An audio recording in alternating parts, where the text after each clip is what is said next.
Bismillahirrahmanirrahim. Assalamualaikum warahmatullahi wabarakatuh. Waalaikumsalam warahmatullahi wabarakatuh. Alhamdulillahirabbil alamin wassalatu wassalamu ala asyrofil anbiya'i wal mursalin wa ala alihi washabbihi ajmain. Yang kami hormati Ibu Kepala Sekolah SMA Negeri 1 Welang, dalam hal ini diwakili oleh Pak Helmi. Kemudian yang saya hormati Bapak Ibu Odien sebagai peserta diseminasi mengenai dengan budaya positif angkatan ke-11 JGP. Dalam hal ini kita akan mendapatkan beberapa hal materi yang disampaikan oleh Pak Mutahar. Kemudian nanti sesi kedua akan disampaikan oleh Pak Adi Hidayatullah Akbar. Jadi untuk memberkahi acara kita pada hari ini, senantiasa kita biasakan mengawali dengan membaca Ummul Fatihah masing-masing di dalam hati. Al-Fatihah.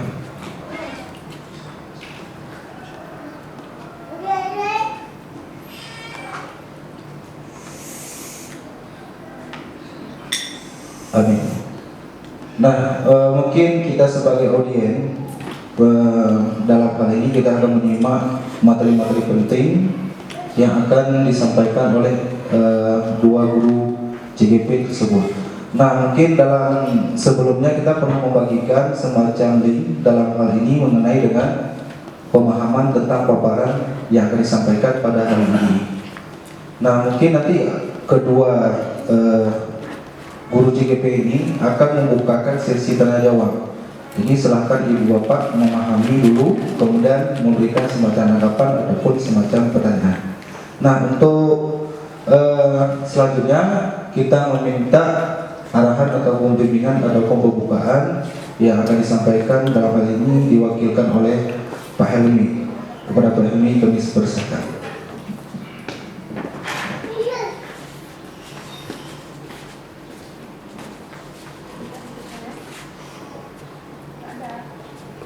Bismillahirrahmanirrahim.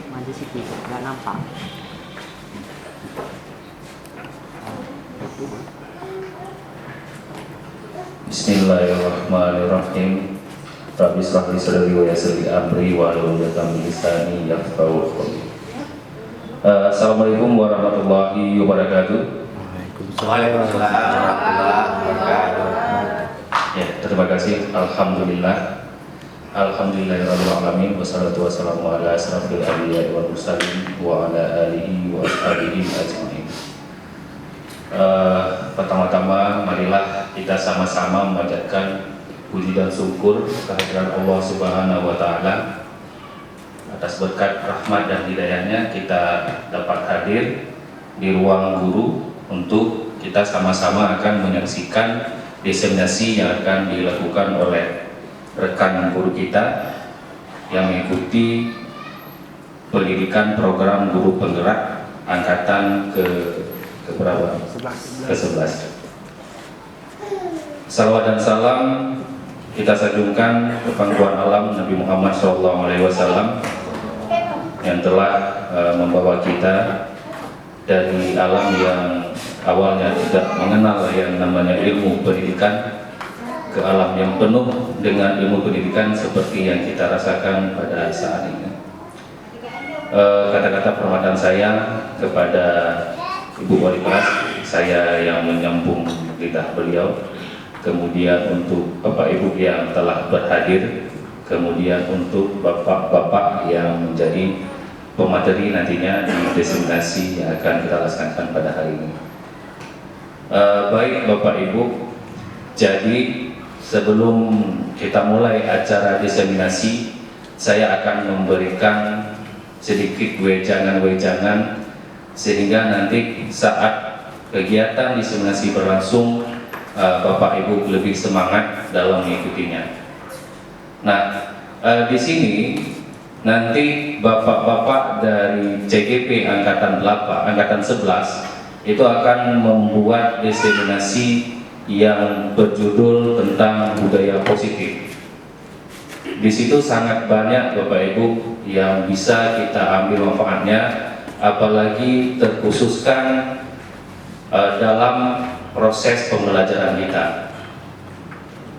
Bagaimana kita nanti menghadapi anak-anak yang rentan dimaksud itu ya sikapnya ataupun tingkah lakunya itu tidak sesuai ekspektasi kita sebagai seorang guru. Kemudian Bapak Ibu juga jangan malu untuk bertanya ataupun mengungkapkan pendapat. Silakan Bapak Ibu, ya silakan bertanya dengan Bapak-bapak kita nanti yang akan menjadi pemateri. Silakan ditanyakan di mana keluhan Bapak Ibu, di mana kendala Bapak Ibu saat mengajarkan pembelajaran di dalam kelas. Nah itu silakan ditanyakan. Kemudian nanti Bapak-bapak pemateri nanti akan mencoba untuk memberikan solusi bagaimana langkah selanjutnya yang akan dilakukan. Nah itu saja saya rasa kata-kata dari saya. Secara resmi saya akan membuka kegiatan diseminasi budaya positif. Assalamualaikum warahmatullahi wabarakatuh. Waalaikumsalam warahmatullahi wabarakatuh. Terima kasih kepada Pak Helmi yang telah membuka acara agenda kita pada hari ini. Moga-moga acara kita pada hari ini lancar, aman dan tentram.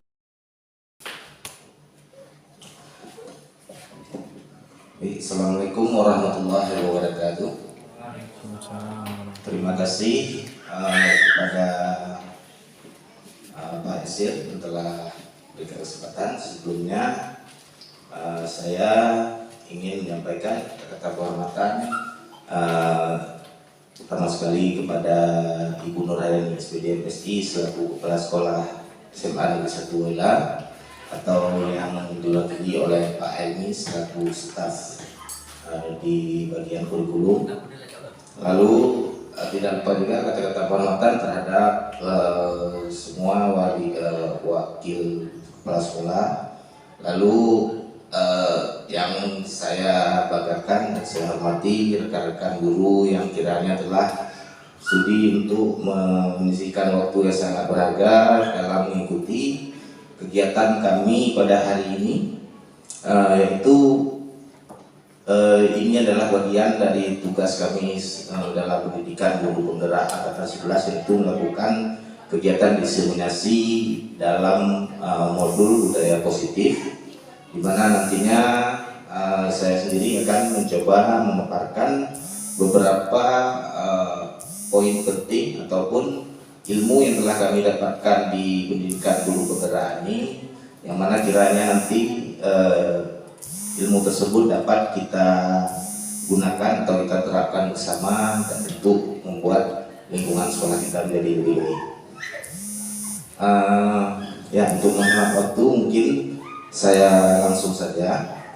Pertama-tama mungkin untuk mempermudah pemaparan bisa saya minta tolong Pak Dayat dibagikan. Ini ada saya print handout-nya, di mana di handout tersebut nantinya ada saya berikan slot sedikit untuk menulis tanggapan-tanggapan.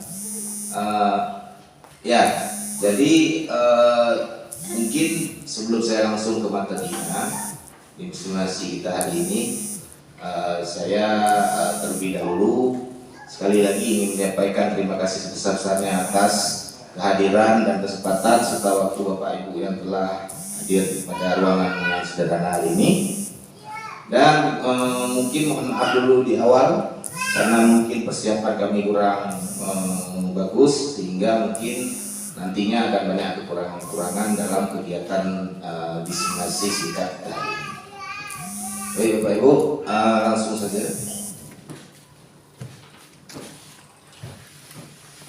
Ini dia judul kegiatan diseminasinya adalah diseminasi budaya positif.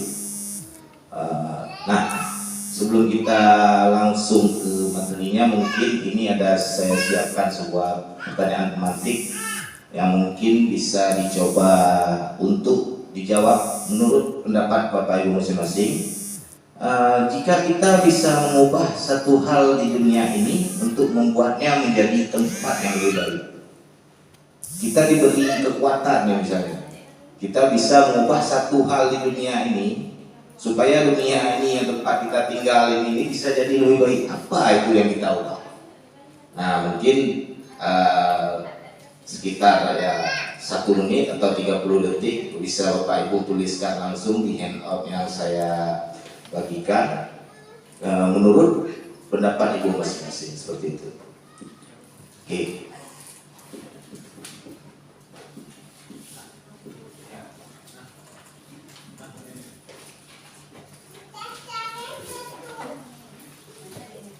Baik, mungkin kalau ada kesulitan bisa ditanyakan Bapak Ibu untuk menjawab ini. Tapi yang pasti ini cuma pertanyaan otomatik, bebas Bapak Ibu menjawab sesuai dengan apa yang ada di benak dan pikiran Bapak Ibu. Oke, adakah yang sudah?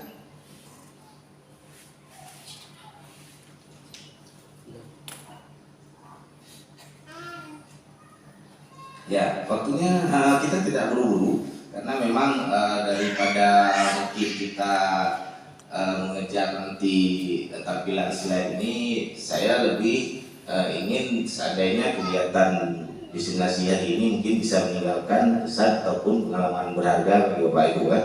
Jadi ada yang sudah, mungkin saya cuma perlu untuk kita sebagai pemantik kita mulai ke materinya. Ada? Ya, coba silakan Pak Dua ini.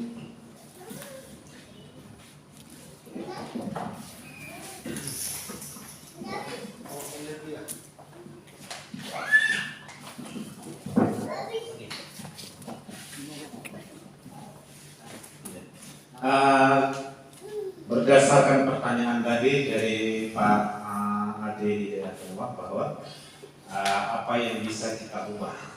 Intinya itu apa yang bisa kita ubah supaya satu hal ya. Kalau menurut hemat saya, yang harus saya ubah adalah perilaku. Nah, perilaku saya yang selama ini mungkin kurang bagus, kurang baik, kurang sesuai dengan norma baik agama maupun norma pemerintahan, itu harus saya ubah menjadi ke arah lebih baik. Karena perilaku itu akan membawa dampak yang cukup besar dalam kehidupan saya, di mana itu akan menjadi saya orang yang lebih baik dari hari ini daripada kemarin. Itu Pak D yang bisa saya sampaikan. Demikian, wabillahi taufiq wal hidayah. Assalamualaikum warahmatullahi wabarakatuh. Waalaikumsalam warahmatullahi wabarakatuh. Terima kasih Pak Dua ini super sekali ya. Ternyata jawabannya ketika ada satu hal yang mungkin bisa Pak Dua ini ubah di dunia ini, seandainya diberi mungkin mukjizat atau kekuatan ya. Ternyata yang diubah bukan mungkin kekayaannya atau materinya ya. Karena memang saya sependapat dengan Pak Dua ini bahwa ketika mungkin satu hal yang kita ubah itu adalah karakter ya. Dia di sini mungkin konteksnya tadi Pak Dua ini mengatakan karakter saya. Jadi kalau saya umpamakan di sini bahwa semua, berarti kalau Pak Dua ini bisa diberi kekuatan mengubah ini semua karakter orang ini, Pak Dua ini ubah jadi baik seperti itu ya. Karena dengan karakter manusia ini baik, maka dunia ini akan menjadi tempat tinggal yang lebih baik. Bukan dunianya diubah ya. Nah, jadi mungkin itu tadi Bapak Ibu adalah salah satu gambaran tentang bagaimana kita akan memulai topik budaya positif kita. Nah, mungkin sebelum di sini saya sambung sedikit bahwa ketika mungkin dari pendapat Pak Dua ini bisa kita simpulkan, ketika kita ingin merubah sesuatu menjadi lebih baik, maka mungkin bukan sesuatu itu yang kita ubah, bukan orangnya yang kita ubah, bukan sekolahnya kalau kita umpamakan ke sekolah kita, bukan pendidikannya, bukan kurikulumnya ya. Walaupun itu tadi mungkin mengarah adalah sebagai cara atau jalan, tapi yang intinya adalah mungkin sifat ataupun perilaku dari manusia itu sendiri. Nah, di sini ada pemantik juga sedikit kegiatan. Nah, di mana mungkin seperti tadi saya minta waktunya sekitar 1 menit saja. Walaupun mungkin tidak maksimal, di sini ada sebuah kegiatan di mana ini untuk melihat nanti bagaimana motivasi seorang manusia, di mana cobalah buka Anda dan teman di rekan Anda Bapak Ibu ini bisa mencoba salah satu mengepalkan tangan, lalu yang satu lagi membujuk untuk membuka. Bayangkan di tangan itu ada sesuatu yang sangat berharga dan rekan Bapak Ibu ini membujuk untuk membuka genggaman itu. Nah mungkin sekitar 1 menit aja ya, bisa dicontohkan mungkin oleh siapa? Pak Juwaini dan Pak Ramli mungkin. Seperti itu ya. Coba Pak Ramli ini membujuk Pak Juwaini untuk membuka tangannya dengan apa saja boleh. Boleh kamu saya kasih uang, terserah caranya. Apakah nanti kita lihat Pak Juwaini ini mau membuka genggamannya seperti itu. Caranya terserah. Apakah dipaksa ataupun dengan kata-kata. Mungkin bisa diarahkan gimana? Sekitar setengah menit saja. Coba Pak Ramli ini seolah-olah ingin mencoba berusaha membuka genggaman Pak Juwaini ini. Apakah Pak Juwaini ini mau seperti itu? Nah, dengan segala cara. Boleh membujuk, menghardik, mengintimidasi, marahi boleh, menggoda, bahkan menawari uang boleh juga. Tapi kita lihat Pak Juwaini ini mau buka atau tidak. Nah, Kita ya setengah menit kita lihat. Ini kan nggak ada diskusi ya, tidak ada rekayasa. Kita lihat Pak Juwaini ini mau buka atau tidak, ya kan?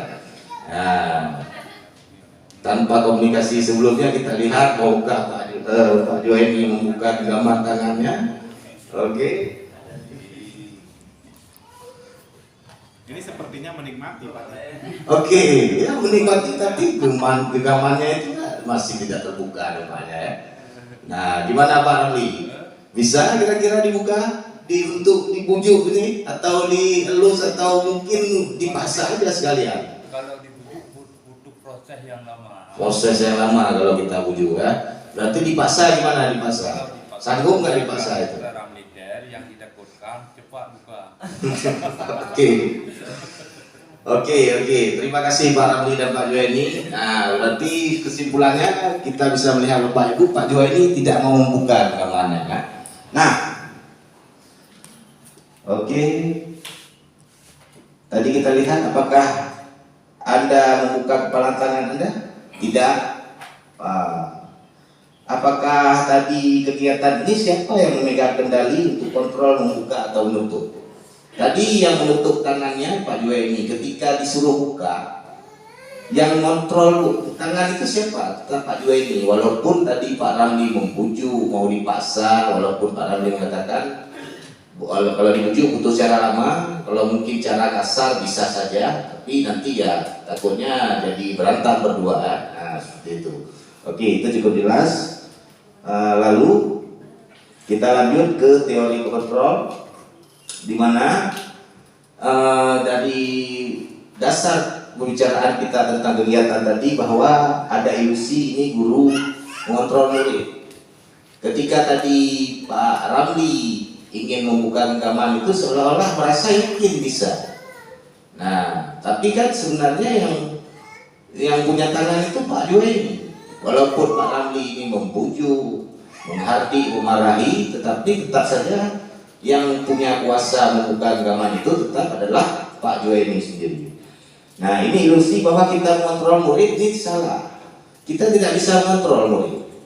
Seolah-olah jadi mungkin ya kita sering beranggapan bahwa ya mungkin dalam kegiatan kita sehari ini kenapa muridnya tidak dikontrol di kelas, guru tidak bisa mengontrol muridnya agar tenang. Memang kita nggak bisa mengontrol murid. Kenapa? Karena memang tiap murid ini dan kita sendiri adalah individu yang berbeda. Kita punya niat, keinginan, dan tindakan masing-masing yang kita inginkan. Lalu ilusi selanjutnya bahwa semua muatan positif ketika kita memuji siswa ataupun memberi penguatan itu efektif dan bermanfaat. Contoh seperti tadi ketika dengan sesi 1 Pak Muntaha telah memberikan contoh, ketika kita bilang kepada siswa, kalian kalau bisa mengerjakan ini dengan baik, ibu berikan hadiah uang, itu positif kan? Tapi apakah itu efektif dan bermanfaat? Seperti itu. Nah, lalu ilusi bahwa kritik dan membuat orang merasa bersalah dapat menguatkan karakter. Nah, ini juga sering terjadi ketika kita mungkin mendidik anak-anak kita membuat mereka bersalah. Jadi seperti misalnya, ini memang gara-gara kamu ini. Nah, gara-gara kamu ini kelas ini jadi ribut atau seperti itu. Ini adalah menyalahkan. Nah, lalu yang selanjutnya adalah ilusi bahwa orang dewasa memiliki hak untuk memaksa. Nah, ini yang paling umum dan memang mau tidak mau, suka tidak suka, ini memang sudah lazim terjadi, di mana kita beranggapan karena kita guru, kita bisa memaksa siswa untuk melakukan apa yang kita inginkan. Oke. Nah, selanjutnya kita ke makna disiplin, di mana untuk menciptakan lingkungan positif, salah satu strategi yang perlu kita tinjau adalah penerapan disiplin di sekolah kita. Apakah sudah efektif? Nah, ini kita masing-masing tentunya sudah bisa menjawab. Lalu apakah sesungguhnya arti dari disiplin itu sendiri? Jadi mungkin kita sendiri, guru ini, masing-masing kita punya pandangan yang mungkin berbeda terkait apa itu disiplin. Apa kaitannya dengan nilai-nilai kebajikan? Nilai kebaikan, ya? Nah, oke, mari kita bahas makna disiplin dan nilai kebajikan universal ini secara sedikit. Nah, sebelumnya mari kita tanyakan ke diri kita sendiri, bagaimana kita berperilaku? Mengapa kita melakukan segala sesuatu? Apa yang kita lakukan?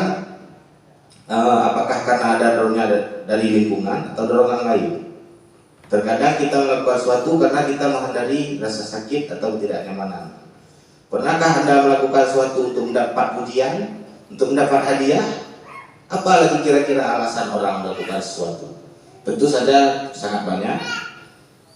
Nah, mungkin sebelum tadi kita lebih dalam, saya ingin sedikit menyampaikan filosofi pendidikan dari Ki Hajar Dewantara, di mana ini terkait dengan budaya positif, yaitu kata disiplin. Di mana Ki Hajar Dewantara menyatakan, di mana ada kemerdekaan, disitulah harus ada disiplin yang kuat. Sungguh pun disiplin itu bersifat self-disiplin, yaitu kita sendiri yang mewajibkan kita dengan sekeras-kerasnya. Tapi itu sama saja, sebab jikalau kita tidak cakap melakukan self-disiplin, disiplin diri, wajiblah penguasa lain mendisiplin diri kita. Dan peraturan demikian itulah harus ada di dalam suasana yang merdeka. Makanya kenapa kita dalam bernegara, bermasyarakat, mungkin di sekolah, ada peraturan-peraturan yang mengikat.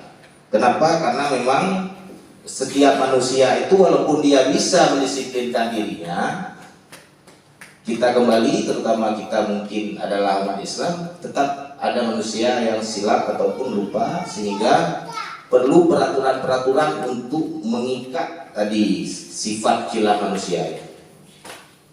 Nah, ini yang tadi saya katakan bahwa di handout itu ada saya sediakan slot untuk menulis sedikit. Mungkin bisa dijawab Pak Ibu sekitar 1 menit. Sebagai seorang pendidik, saat Anda perlu hadir di suatu pelatihan, nggak usah pelatihan di kegiatan kita hari ini aja. Bapak Ibu hadir di sini hari ini, motivasi apa yang mendasari tindakan Bapak Ibu? Apakah Bapak Ibu hadir karena tidak ingin ditegur? Contoh, mungkin ini nanti takutnya ditegur kalau nggak ada hadir, ditegur oleh Bu Kepala Sekolah. Kenapa nggak hadir nih di kegiatan Pak Adi Bapak Mon? Mungkin itu alasannya. Atau Anda ingin dilihat dan dipuji? Maksudnya, wah yang hadir di sini baik ya, nolong kawan gitu. Apa itu alasannya Anda hadir di sini? Atau memang Anda ingin menjadi pembelajar sepanjang hayat? Di mana maksudnya tadi Bapak Ibu hadir di sini itu karena memang ingin cari ilmu sedikit, belajar lah istilahnya. Nah, sehingga Bapak Ibu itu akan jadi teladan bagi murid dan guru-guru lain. Oke, di bawahnya manakah motivasi yang paling kuat? Mungkin bisa dipilih satu, atau kalau kira-kira ada motivasi lain silahkan bisa ditulis Bapak Ibu di lembaran yang sudah saya bagikan. Oke. Nah, mungkin jika sudah menjawab tadi pertanyaan itu sedikit, tidak banyak, mungkin sekitar 30 detik, ada sambungannya pertanyaan lagi. Bila di sekolah kita ini tidak ada aturan yang memberikan surat teguran bagi karyawan, contoh ada mungkin rekan kita yang sering terlambat atau memang jarang ke sekolah, tidak pernah ditegur. Sedangkan kita ini selalu rajin, tapi nggak pernah dikasih penghargaan.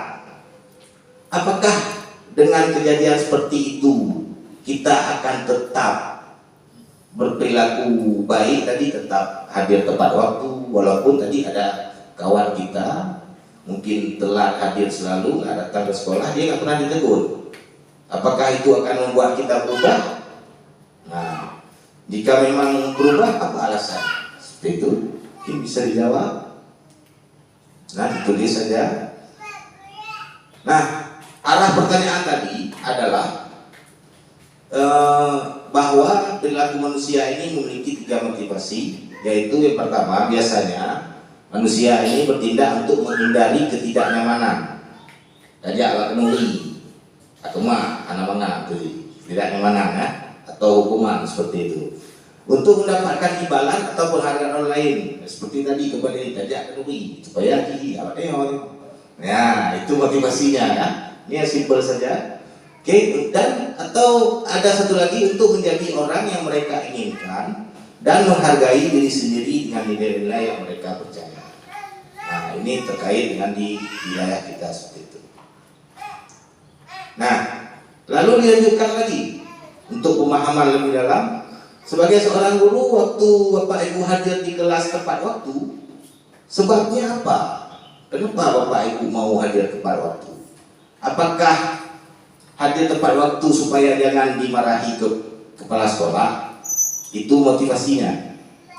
Apakah ingin dapat pujian dari kepala sekolah atau atasan atau rekan-rekan lain supaya dapat imbalan, mungkin jadi guru prestasi, atau karena memang Bapak Ibu ingin dihargai sebagai diri sendiri, yaitu menjadi teladan bagi murid dan guru-guru lain, seperti itu.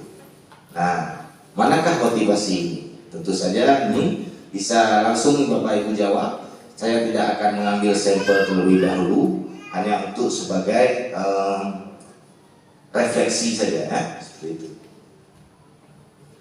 Nah, dalam budaya positif Bapak Ibu ada istilahnya hukuman, konsekuensi, dan restitusi, di mana dalam menjalankan peraturan ataupun keyakinan kelas, bila ada pelanggaran tentunya sesuatu harus terjadi. Nah, ketika tadi ada kejadian di sekolah kita memang harus kita lakukan, nggak mungkin kita biarkan. Nah, ketika kita melakukan tindakan, apakah yang akan kita berikan itu hukuman? Apakah yang kita akan berikan konsekuensi atau restitusi? Ini kan kembali kepada kita. Nah, tujuan diseminasi hari ini adalah di mana pada filosofi pendidikan Ki Hajar Dewantara diharapkan setiap guru di sekolah ini mau untuk melaksanakan restitusi dalam penerapan budaya positif. Nah, jadi kita membicarakan budaya positif dengan cara melaksanakan restitusi kepada siswa. Apa itu restitusi? Restitusi adalah proses menciptakan kondisi bagi murid untuk memperbaiki kesalahan mereka. Jadi saya hubungkan kembali dengan tema kita hari ini, di mana kita ingin mengajak teman-teman ini untuk melaksanakan budaya positif di sekolah kita dengan penerapan restitusi. Jadi restitusi itu adalah menciptakan kondisi bagi murid untuk memperbaiki kesalahan mereka, sehingga mereka bisa kembali pada kelompok mereka dengan karakter yang lebih kuat. Jadi ketika nantinya ketika Bapak Ibu sudah mengetahui tentang restitusi ini, hendaknya ketika ada sesuatu kejadian dengan murid kita, Yang kita lakukan adalah memberikan restitusi, bukan memberikan hukuman atau memberikan konsekuensi. Nah, lebih lanjut kita lihat, sebelum kita ke restitusi itu sendiri, tentu saja ini harus diawali dengan adanya keyakinan sekolah, keyakinan kelas. Ini sudah saya coba praktekkan dalam beberapa minggu ini selama kami di pendidikan guru penggerak ini mempelajari modul budaya positif, di mana saya melihat di kelas itu ketika saya membahas keyakinan kelas, murid-murid ini masih mungkin tidak familiar, berarti dengan anggapan bahwa tadi masih ada rekan-rekan guru yang mungkin belum menerapkan ini. Ada yang mengatakan kesepakatan kelas, dan bahkan di kesempatan kelas itu ada murid yang mengatakan, Pak, tidak ada hukumannya. Nah, jadi tadi saya kembali bahwa dalam budaya positif ini kita ingin memberikan penguatan kondisi kepada siswa untuk jadi lebih baik. Kita bukan memberikan hukuman, bukan memberikan konsekuensi, tapi memberikan restitusi. Nah, keyakinan kelas ini contoh Bapak Ibu saya bisa tunjukkan, di mana ketika saya menciptakan keyakinan kelas ini, ya,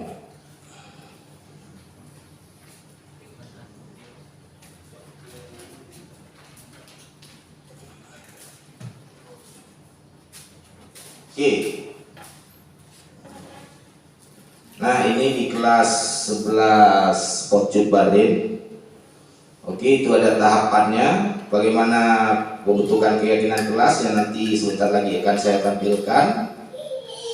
Oke, ini proses ketika saya melaksanakan membentuk keyakinan kelas di kelas 12 peminatan bahasa Inggris. Peminatan bahasa Inggris ini moving class, di mana ini adalah dokumentasi ketika saya sedang menciptakan atau membuat sebuah keyakinan kelas dengan siswa-siswa tersebut. Oke. Nah, itu tadi adalah dokumentasi ketika saya membuat keyakinan kelas, di mana itu di sini saya jelaskan sedikit. Kalau Bapak Ibu nantinya seperti tadi Pak Mentara katakan, jika ingin memang lebih dalam kita disediakan waktu lain. Keyakinan kelas ini bersifat lebih abstrak, jadi tidak seperti peraturan. Nah, lalu keyakinan kelas ini pernyataannya umum, tidak misalnya tidak menjaga kebersihan di kelas, tidak seperti itu. Lalu pernyataan keyakinan kelas senantiasa dibuat dalam bentuk positif. Jangan ada kata tidak boleh, jangan ada kata dilarang. Nah, ini dia. Jadi itu mungkin saya refleksi sedikit bahwa di pendidikan guru penggerak ini sambil mengajak Bapak Ibu juga, seandainya nanti sudah ikut seleksi guru penggerak ini, saya tekankan bahwa di pendidikan guru penggerak ini sangat banyak ilmu bermanfaat, di mana nantinya kita akan sadar bahwa selama ini supaya kita ini jadi guru belum jadi guru yang baik, ya seperti itu. Kita berpikir bahwa kita sudah baik sekali ini kita laksanakan. Ketika di pendidikan guru penggerak ini semuanya saya lihat rata-rata semuanya tersadar bahwa mereka ini belum jadi, bahkan bisa dikatakan bahkan jadi guru pun belum cocok jika ilmu-ilmu yang ada di sini belum diterapkan. Nah, keyakinan kelas hendaknya tidak terlalu banyak. Jadi seperti dokumentasi tadi, ini saya mohon maaf juga Bapak Ibu, saya tidak bisa menyertakan dokumentasi ke dalam slide karena waktu persiapan yang sangat singkat. Jadi keyakinan kelas itu tidak banyak, paling 5 poin.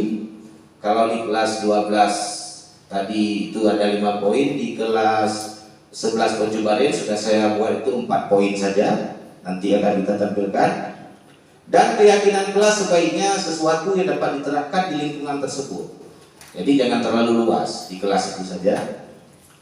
Dan semua warga kelas hendaknya ikut berkontribusi dalam pembuatan keyakinan kelas lewat curah pendapat. Semuanya boleh berpendapat. Dan yang terakhir, meninjau kembali keyakinan kelas tersebut dari waktu ke waktu. Oke.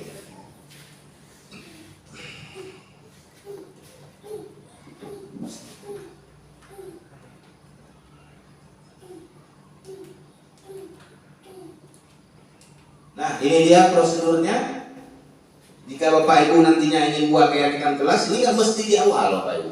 Kalaupun ini saya Pak gimana nih, udah masuk materi 2 materi nggak masalah. Karena memang membuat keyakinan kelas ini dia memang bagusnya di awal, tetapi jika sudah terlambat boleh kita buat belakangan nggak apa-apa. Karena tadi tujuan kita adalah menerapkan budaya positif di sekolah ini. Kapan saja waktunya, baik itu terlambat atau mulai dari sekarang, itu tidak terlepas dari semua itu. Nah, pertama adalah mempersilahkan semua murid, kita mungkin ambil lingkup kecil saja di kelas, bercurah pendapat tentang peraturan yang perlu disepakati, lalu mencatat semua masukan itu di papan tulis agar bisa terlihat. Nah, susunlah keyakinan kelas sesuai prosedur dari kalimat negatif jadi positif. Jadi saya beberkan secara singkat saja. Pertama, kita suruh atau kita minta siswa tulis dulu peraturan yang sudah kalian tahu. Tidak boleh datang terlambat, tidak boleh main HP di kelas, tidak boleh tidur di kelas. Nah, dari kalimat itu, kalimat yang sudah siswa tulis itu, siswa berikan pendapatnya, lalu kita ajak mereka ubah kalimat itu. Bisa. Saya sudah coba, siswa ini bisa. Contoh, coba jangan terlambat. Coba kalian ubah kalimat itu, jangan pakai kata jangan. Lalu mereka bilang datang tepat waktu. Oke, udah bagus. Berarti jangan ada kata jangan. Nggak boleh. Tidak. Kita hapus itu. Contoh, jangan berlari di kelas atau koridor, berjalanlah di kelas. Nah, oke. Tinjau kembali. Jika masih banyak pernyataan yang seperti peraturan di kelas itu ada, maka itu akan kita ubah untuk menemukan nilai kebajikannya. Kalau tadi sudah kita ubah, contoh hadir tepat waktu, kita tanya ke siswa, hadir tepat waktu itu kalau dalam nilai kebajikan itu arahnya kemana? Oh, itu arahnya Pak ke disiplin. Nah, yang nilai kebajikan ini pastinya dia semuanya sama. Mau dia Islam, Kristen, orang pasti sepakat nilai-nilai kebaikan ini ada poin-poinnya. Kebajikan, kejujuran, kejujuran, disiplin, tanggung jawab, itu adalah nilai-nilai kebajikan. Nah, kita tinggal tadi mengubah kalimat tersebut, memasukkannya ke dalam nilai kebajikan yang mana. Oke. Setelah itu setelah siswa tahu, contoh, oh Pak tadi hadir tepat waktu itu nilai kebaikannya disiplin. Nah, mereka sudah tahu, itu yang harus kita beritahu ke mereka dulu. Oh, itu disiplin. Nah, setelah itu barulah kalimat tadi itu kita ajak mereka kembali untuk membuatnya lebih mudah untuk diingat dan lebih tidak mengikuti satu orang siswa. Contoh, oh Pak hadir di kelas, misalnya contoh Bapak Ibu masuk di kelas itu jam 10, hadir jam 10, nggak apa-apa, seperti itu aja, jam 10 pas. Nah, jadi itu tadi sekilas, mungkin kita lanjut. Lalu ada 5 kebutuhan dasar manusia. Ini sebelum kita ke restitusi, di mana manusia itu ada kebutuhan bertahan hidup, kasih sayang dan rasa diterima, penguasaan, kebebasan, dan kesenangan. Bisa dilihat, ada kebutuhan bertahan hidup, kasih sayang, penguasaan, kebebasan, dan kesenangan. Nah, di 5 posisi kontrol di restitusi ini, oke, bisa Bapak Ibu lihat, di mana kebutuhan tadi itu akan berhubungan dengan restitusi yang akan kita berikan. Jadi dalam restitusi itu ada 5 posisi kontrol, yaitu penghukum, pembuat rasa bersalah, teman, pemantau, dan manajer. Ini sudah kita lakukan selama kita jadi guru. Ini sudah kita lakukan. Apakah selama ini kita jadi penghukum, jadi teman? Nah, dan tahapan segitiga restitusi itu ada 3. Yang pertama yaitu menstabilkan identitas, lalu validasi tindakan yang salah, dan menanyakan keyakinan. Oke. Mungkin sebelumnya saya akan menunjukkan sedikit dokumentasi ketika saya menerapkan segitiga atau restitusi ini kepada siswa.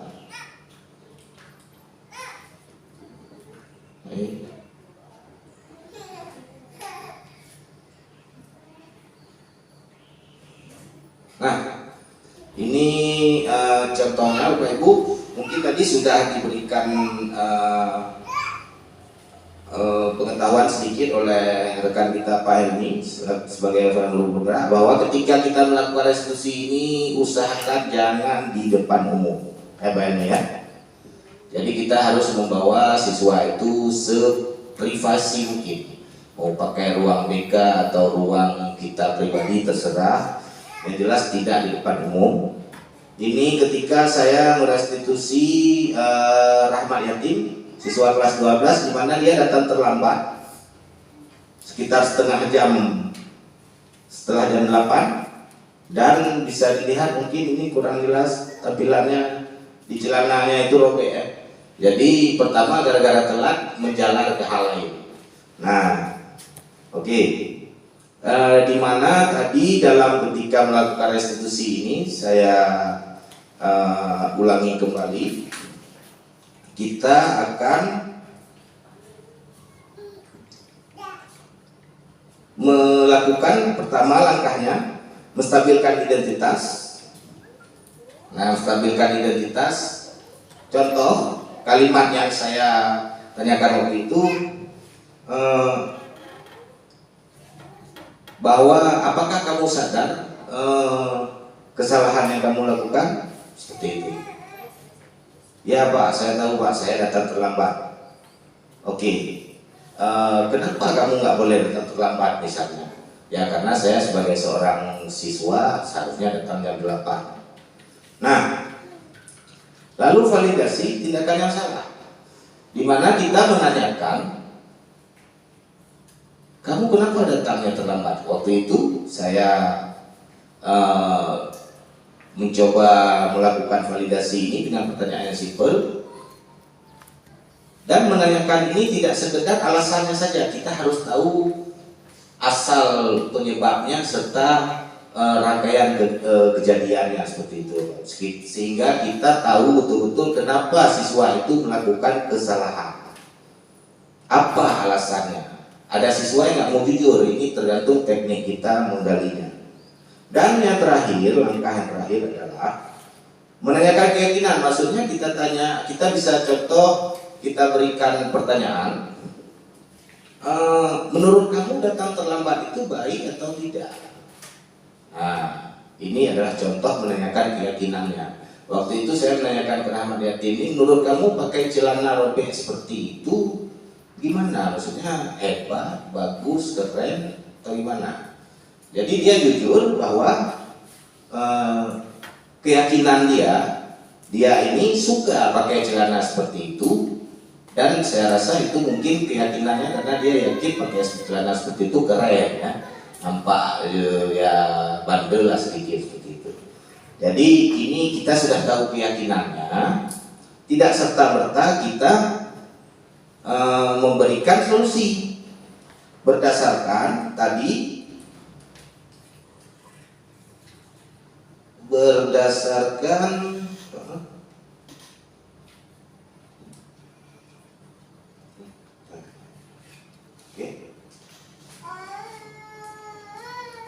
5 fungsi kontrol, maka yang terbaik itu adalah menjadi manajer. Kita tidak kasih solusi, tapi kita coba kasih pertanyaan supaya dia bisa cari solusi sendiri, memberikan solusi sendiri. Itu yang baiknya. Jadi seperti dokumentasi yang saya tampilkan tadi, mungkin akan saya berikan satu lagi dokumentasinya, ada beberapa. Ini ketika saya ini ada videonya ketika di pagi itu, ketika kita menyambut siswa datang, ini dengan kasus yang sama, yaitu terlambat. Oke. Nah, ini juga ada satu lagi. Saat itu tetap kasusnya tadi sama, terlambat, di mana saya mencoba memberikan restitusi dengan posisi kontrol sebagai seorang manajer. Saya memberikan pertanyaan yang menggali solusi dari mereka sendiri. Nah, contohnya seperti dokumentasi yang baru saya tampilkan, dia berkata, saya telah tidur tadi malam, lalu telah bangun tadi tidur di rumah kawan. Nah, kira-kira kalau misalnya kita tidur di rumah kawan itu gimana supaya kita tidak telat? Nah, itu pertanyaan yang saya berikan, sehingga dia bisa bilang, oh nanti saya pasang alarm. Oke, itu adalah solusi yang dia berikan, dan itu adalah contoh salah satu penerapan restitusi dalam budaya positif, penerapan budaya positif. Oke. Nah, mungkin untuk kesimpulannya dari presentasi saya atau kegiatan destinasi ini adalah keseimbangan antara penerapan aturan dan empati dalam penerapan budaya positif di lingkungan pendidikan sangatlah penting. Sikap yang sangat tegas, kaku, kurang empati, dan hukuman yang tidak fleksibel harus dihindari. Dan dengan pendekatan yang lebih empati dan fleksibel, penerapan budaya positif dapat terlaksana dengan baik, sehingga lingkungan sekolah dapat menjadi tempat yang lebih mendukung bagi siswa untuk belajar dan berkembang sambil tetap menghormati aturan yang ada. Oke, ini adalah 5 posisi kontrol yang juga ada di handout yang sudah saya berikan. Bapak Ibu bisa merefleksi di pada akhir kegiatan ini. Sebelum saya tutup, saya mencoba ingin mengajak Bapak Ibu untuk melakukan refleksi. Selama ini di rumah dan di sekolah, di tempat kerja kita, sebenarnya kita ini sering di posisi kontrol yang mana? Apakah sebagai penghukum? Kalau di rumah biasanya jadi apa kita? Dengan anak-anak kita atau dengan saudara, adik kakak kita, itu kita biasanya sebagai apa? Dan di sekolah biasanya sebagai apa kita mengambil posisi kontrol ini? Nah, setelah itu mungkin nanti setelah dicoba dijawab, apakah saya berbeda menghadapi anak atau keponakan dengan menghadapi murid saya? Mungkin di rumah Bapak Ibu lebih sering jadi penghukum, atau di rumah lebih sering jadi teman, tapi di sekolah malah jadi penghukum. Mungkin di rumah sering jadi pemantau, tapi di sekolah malah jadi penghukum, seperti itu. Nah, oke, mengapa berbeda? Itu bisa kita lakukan refleksi selaku kita adalah guru-guru hebat yang memang di sekolah kita ini insya Allah sampai saat ini kita masih terus melakukan perubahan-perubahan ke arah lebih baik, sehingga nantinya refleksi tersebut bisa kita jadikan sebagai pengalaman untuk melakukan tindakan yang lebih baik lagi. Baik, terima kasih banyak yang sebesar-besarnya atas perhatian Bapak Ibu dalam kegiatan diseminasi ini. Akhir kata, saya mewakili rekan-rekan calon guru penggerak serta dari teman-teman lainnya di pendidikan guru penggerak mengucapkan terima kasih sebesarnya atas segala perhatian dan partisipasinya. Atas kekurangan dalam kegiatan ini saya mohon maaf yang sebesar-besarnya,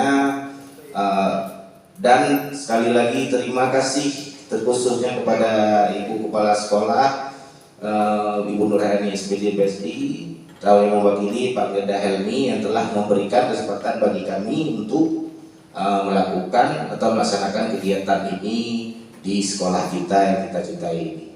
Akhir kalam, saya akhiri dengan wallahu a'lam bishawab. Assalamualaikum warahmatullahi wabarakatuh.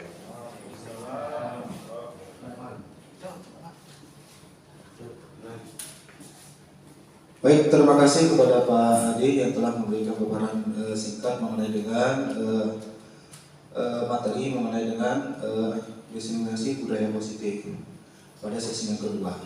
Selanjutnya, karena berakhirnya penyampaian atau paparan singkat, maka selanjutnya kita menutup dengan agenda doa. Agenda doa akan disampaikan atau dibacakan oleh Pak Ramli. Saya sebagai moderator pada sore yang berbahagia ini undur diri. Salah kata ataupun lebih kata mohon maaf. Wabillahi taufiq. Assalamualaikum warahmatullahi wabarakatuh.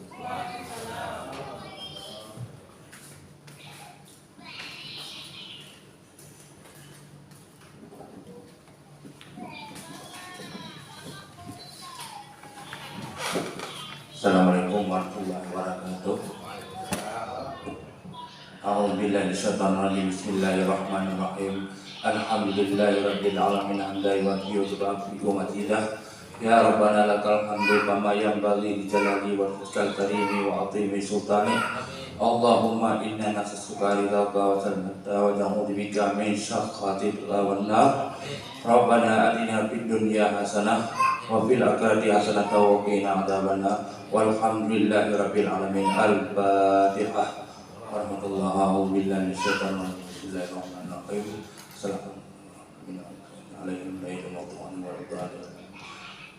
Assalamualaikum warahmatullahi wabarakatuh.